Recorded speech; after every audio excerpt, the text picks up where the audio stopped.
അനുഗ്രഹിക്കപ്പെട്ട ഒരു നല്ല ദിവസം നല്ല ദൈവം നമുക്ക് ദാനമായിട്ട് തന്നിരിക്കുകയാണ്. ആയുസ്സും ആരോഗ്യം തന്ന നല്ല ദൈവത്തിന് നമുക്ക് നന്ദി പറയാം.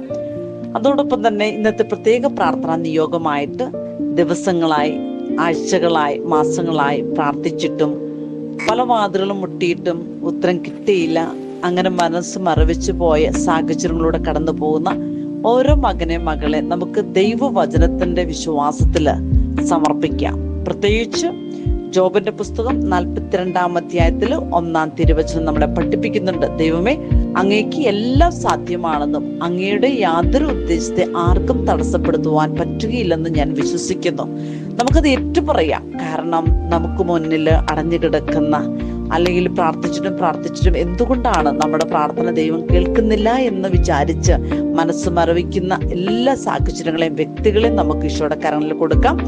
സംഖ്യയുടെ പുസ്തകം 11 അധ്യായത്തിൽ 23 തിരുവചനം ദൈവമായ കർത്താവ് നമുക്ക് ഉറപ്പു തരികയാണ്. എന്റെ കൈക്ക് നീളം കുറഞ്ഞു പോയോ, എന്റെ വാക്ക് നിറവേറുമോ ഇല്ലയോ ഇന്ന് നീ കാണും. നമുക്ക് വിശ്വസിക്കാം മക്കളെ, വാക്ക് പറഞ്ഞവൻ വാക്ക് പാലിക്കുന്നവൻ മാത്രമാണ് വാഗ്ദാനം നിറവേറ്റുന്നവൻ.